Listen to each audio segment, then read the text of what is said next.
Traders work on the floor at the New York Stock Exchange, NYSE, in New York City, New York, U.S., December 4, 2018. Reuters, Brendan McDermid, file photo. The U.S. stock futures tumbled on Thursday and Asian markets looked set to follow after Canadian authorities arrested a top executive of Chinese tech giant Huawei Technologies, fanning fears of further tensions between China and the United States. The Canadian Justice Department said Meng Wanzhou, deputy chair of Huawei, was arrested early this month and that she was sought for extradition by the United States.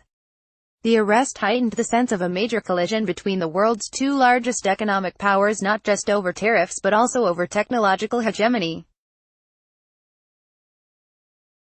It also came as an inversion in the U.S. yield curve has stoked global investor worries of a possible U.S. recession. Australian shares were down 0.3%, but MSCI's broadest index of Asia-Pacific shares outside Japan were little changed, ahead of opening of most other markets in the region. Futures pointed to a fall of 0.4% in Japan's Nikkei. Currencies were steadier, with major currencies little changed so far. The euro traded flat at $1.1347 while the dollar dipped 0.1% against the yen to 113.01. The yuan is also unmoved at 6.8660 in the offshore trade. The U.S. Treasuries futures were also almost flat.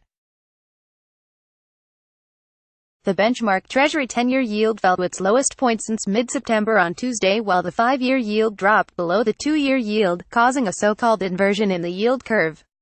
Because an inverted curve has often tended to precede a recession, investors were spooked by that. The U.S. markets were closed on Wednesday to mark the death of former President George H.W. Bush.